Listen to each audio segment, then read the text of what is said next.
Olá, eu sou Lucas Neto, servo do Senhor Jesus, separado para o Evangelho de Deus. Bem-vinda e bem-vindo a mais um estudo da série A Doxologia nos Salmos. Hoje nós vamos estudar os Salmos 3 e 4. Vamos então dar início ao nosso estudo de hoje. Introdução. Segundo o quadro sinótico, o Salmo 3 e 4, ele está no livro número 1. E o autor do Salmo 3 é o rei Davi. O Salmo 4, também o rei Davi. A classificação dos dois salmos, 3 e 4, são salmos de lamentação. E o tema central também são coincidentes e tem como tema central os dois salmos, o 3 e o 4, uma oração de confiança no Senhor. A verdade é que o Salmo 3 e 4, eles são, vamos dizer assim, o Salmo 4 é uma continuidade do Salmo de número 3. E daí é que nós temos essas coincidências, não só de classificação, como também de autor, como também do seu tema central. Vamos agora à interpretação do Salmo de número 3. Diz assim a palavra do Senhor. Senhor, muitos são os meus adversários. Muitos se rebelam contra mim. São muitos que dizem a meu respeito: Deus nunca o salvará. Mas tu, Senhor, és o escudo que me protege.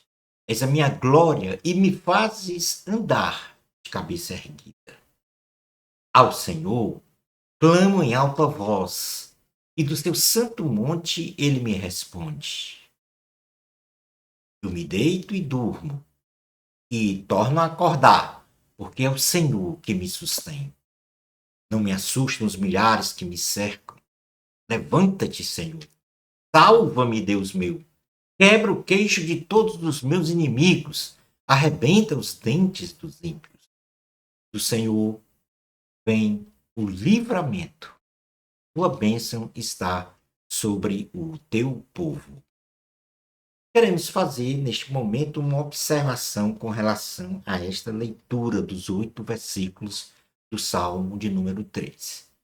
Vocês podem observar que no versículo 2, no final do versículo 2, no final do versículo 4 e no final do versículo 8, temos uma palavra entre parênteses, que quer dizer pausa, que no hebraico é selah. Significa que após a leitura deste versículo, é necessário que o leitor faça uma pausa para refletir sobre o que a mensagem está aí estampada neste versículo. Então, esta é a razão de ter entre parênteses esta palavra pausa, como um momento de reflexão do que está escrito neste Salmo de número 3, Palavra do Senhor, graças a Deus. Para uma exegese deste salmo, uma interpretação fidedigna, o primeiro ponto é que o versículo 1 e 2 diz assim: Senhor, muitos são os meus adversários, muitos se rebelam contra mim. São muitos que dizem a meu respeito: Deus nunca o salvará. Estes dois versículos traz como subtema, porque nós vimos que o tema geral é uma oração de confiança no Senhor. E esse subtema dos dois versículos, nós podemos dizer que nós não devemos temer as ameaças dos adversários. E é isso que o salmista está aí a falar. Então, o contexto desta oração do rei Davi ocorreu quando ele estava sendo ameaçado de ser destronado pela rebelião de seu filho Absalão. E aí ele foge de Jerusalém e diz para o Senhor que muitos adversários se insurgiram contra ele e propagavam aos seus ouvidos que jamais Deus o salvaria desta tribulação. Absalão, filho do rei Davi, avisa que vai atacar Jerusalém, e Davi, não querendo lutar contra o seu filho, ele foge de Jerusalém e fala isso para o Senhor nesta oração. Que muitos adversários estavam se levantando contra ele, se rebelando, e que chegava aos seus ouvidos e que Deus nunca o salvaria desta tribulação. Jesus Cristo, por ocasião de sua crucificação, ele estava cercado de adversários e ouviu de seus algozes que jamais Deus o livraria da cruz. Nós podemos então ver esta mesma condição em Mateus, capítulo de número 27, no versículo 38 a 44, que diz assim: E foram crucificados com ele 2 ladrões, um à sua direita e outro à sua esquerda. Os que iam passando blasfemavam dele, meneando a cabeça e dizendo: Ó tu, que destróis o santuário e em 3 dias o reedificas, salva-te a ti mesmo, se és filho de Deus, e desce da cruz. De igual modo, os principais sacerdotes, com os escribas e anciãos, escarnecendo, diziam: Salvou os outros, a si mesmo não pode salvar-se? É rei de Israel? Desça da cruz, e creremos nele. Confiou em Deus, pois venha livrá-lo agora, se de fato lhe quer bem, porque disse: Sou filho de Deus. E os mesmos impropérios lhe diziam também os ladrões que haviam sido crucificados com ele. Portanto, uma mesma situação em que os adversários escarneciam o Senhor Jesus e diziam, os algozes de Jesus, e diziam que ele não podia salvar-se. Na sequência, o Salmo de número 3, versículos 3 ao 6, diz assim: Mas tu, Senhor, és o escudo que me protege, és a minha glória e me fazes andar de cabeça erguida. Ao Senhor clamo em alta voz e do seu santo monte ele me responde. Eu me deito e durmo, e torno a acordar, porque é o Senhor que me sustém. Não me assustam os milhares que me cercam. O subtema destes versículos aí é que o Senhor nos guarda. Devemos ter essa certeza. O Senhor nos guarda. O Senhor nos protege. O Senhor cuida de nós. O rei Davi, ele demonstra uma confiança de guarda e proteção do Senhor. E apesar das ameaças dos seus adversários, ele com o Senhor sempre andaria de cabeça erguida e nunca cabisbaixo. Pela certeza da resposta do Senhor ao seu clamor, o rei Davi dormiria toda noite calmo e tranquilo, e que não se assustaria com as ameaças de seus adversários. O rei Davi sabia do grande amor que Deus tinha em relação a ele, e ao mesmo tempo sabia que, tendo Deus como seu protetor, quem poderia agir contra ele? E nós também, hoje, devemos ter esta percepção de que o Senhor nos guarda e o Senhor nos protege. E não devemos estar de cabeça, cabisbaixo, mas de cabeça erguida, enfrentando as nossas provações e tribulações. Na carta aos Romanos, no capítulo 8, olha o que o apóstolo Paulo escreveu. Romanos, capítulo 8, versículo 31, diz assim a palavra do Senhor. Romanos 8, 31. Que diremos, pois, à vista destas coisas? Se Deus é por nós, quem será contra nós? Era essa certeza que o rei Davi também tinha e que nós devemos ter no nosso coração.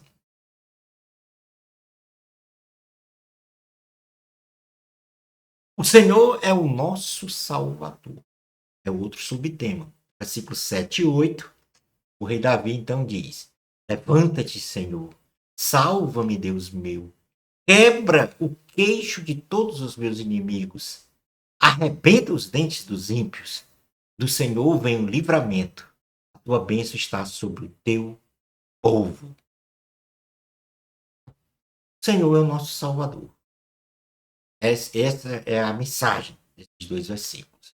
Então, o rei Davi, ele clama ao Senhor por salvação de seus inimigos e usa uma linguística grosseira para desconcertar os adversários.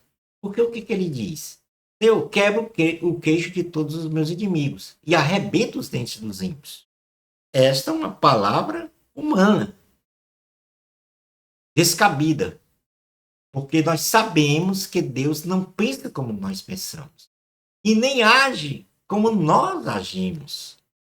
Porém, temos a certeza que Deus nos livra de tudo, pois só Ele pode nos salvar. E é o Senhor que nos concede as suas infinitas e maravilhosas bênçãos.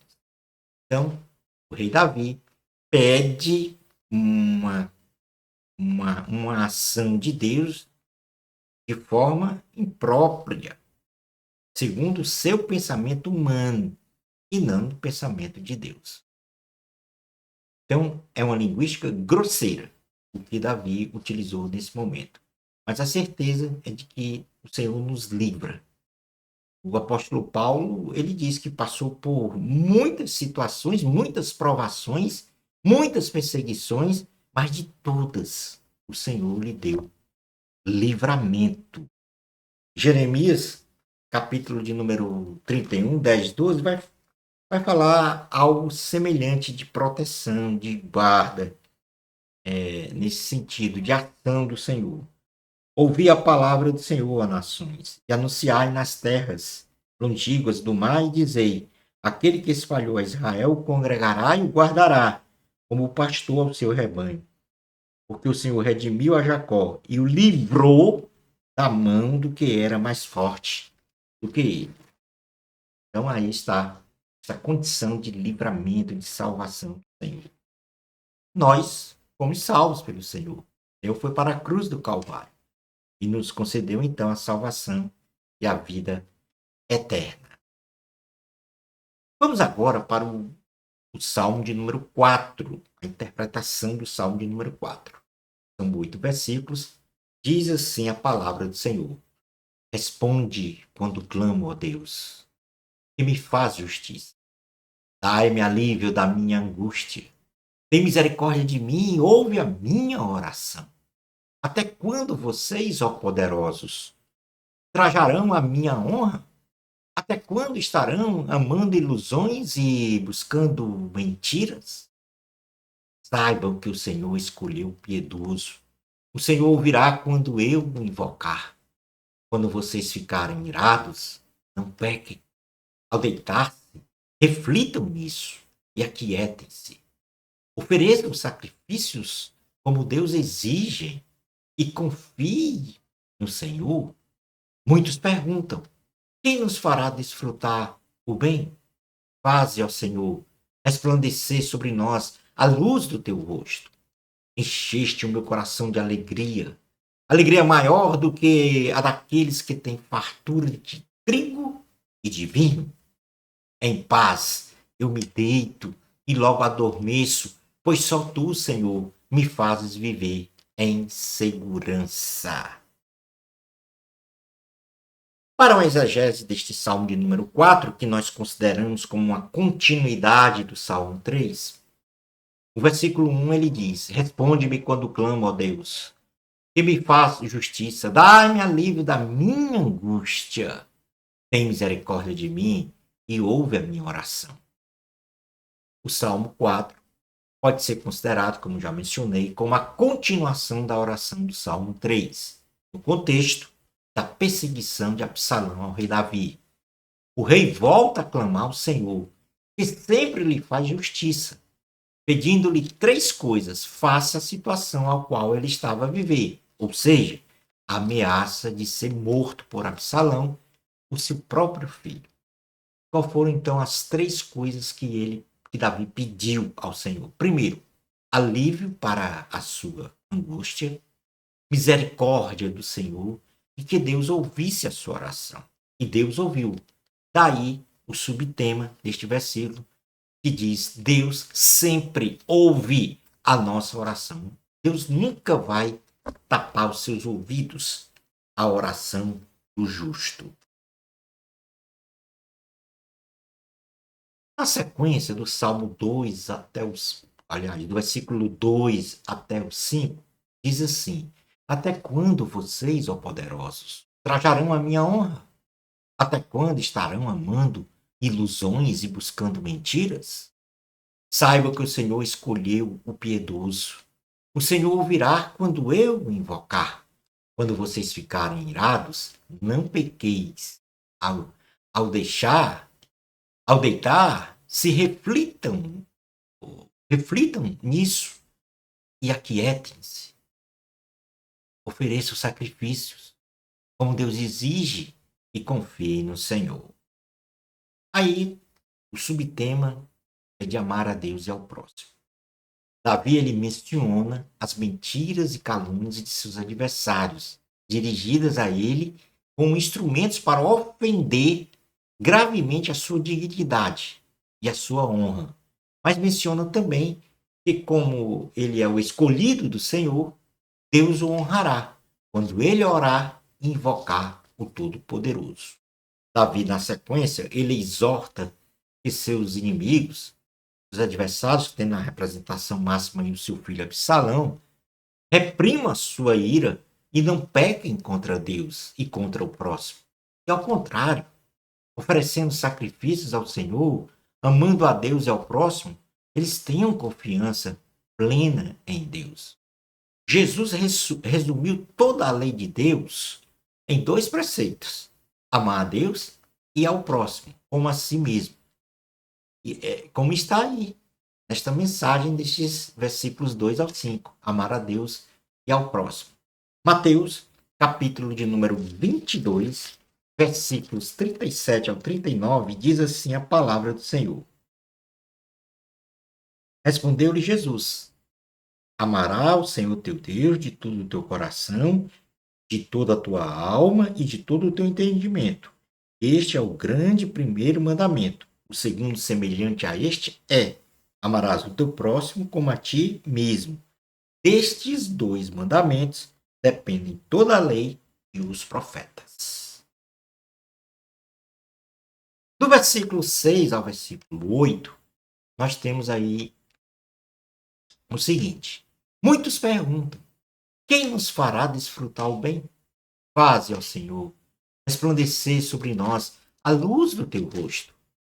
Encheste o meu coração de alegria, alegria maior do que a daqueles que têm fartura de trigo e de vinho. Em paz me deito e logo adormeço, pois só tu, Senhor, me fazes viver em segurança. Subtema destes 3 versículos aí é que o Senhor aperfeiçoa a nossa fé. Então o salmista, caso o rei Davi, diz que o ser humano procura fazer o bem, todavia não sabe o que é o bem. E somente com o resplandecer da luz do rosto do Senhor sobre a vida deste ser humano é que ele terá jornada feliz. O salmista, ele enfatiza que maior é a alegria das bênçãos espirituais do Senhor do que a alegria das bênçãos materiais. O rei Davi diz que com Deus, apesar das tribulações, ele dorme tranquilo, em perfeita paz e segurança, sabendo que o Senhor é o príncipe da paz e aquele que aperfeiçoa a nossa fé. Em Lucas 21:36, Lucas 21:36 diz: Vigiai, pois a todo o tempo, orando, para que possais escapar de todas estas coisas que têm de suceder e estar em pé na presença do Filho do Homem. Está na presença. E aí o Senhor aperfeiçoa a nossa fé quando estamos presentes diante do Senhor. Na carta aos Hebreus, no capítulo 12, versículos 1 ao 3, diz assim: Portanto, também nós, visto que temos a rodear-nos tão grande nuvem de testemunhas, desembaraçando-nos de todo o peso e do pecado que tenazmente nos assedia, corramos com perseverança a carreira que nos está proposta, olhando firmemente para o autor e consumador da fé, Jesus, o qual, em troca da alegria que lhe estava proposta, suportou a cruz, não fazendo caso de ignomínia, e está sentado à destra do trono de Deus. Considerai, pois, atentamente aquele que suporta tamanha oposição dos pecadores contra si mesmo, para que não vos fatigueis, desmaiando em vossa alma. O Senhor aperfeiçoa a nossa fé. No nosso próximo estudo, nós vamos estudar os Salmos de número 5 e número 6. Bênçãos especiais de Jesus para você. Amor a Cristo. A glória sempre é de Deus. Até ao nosso próximo estudo da série A Doxologia nos Salmos. Isto, se Deus permitir.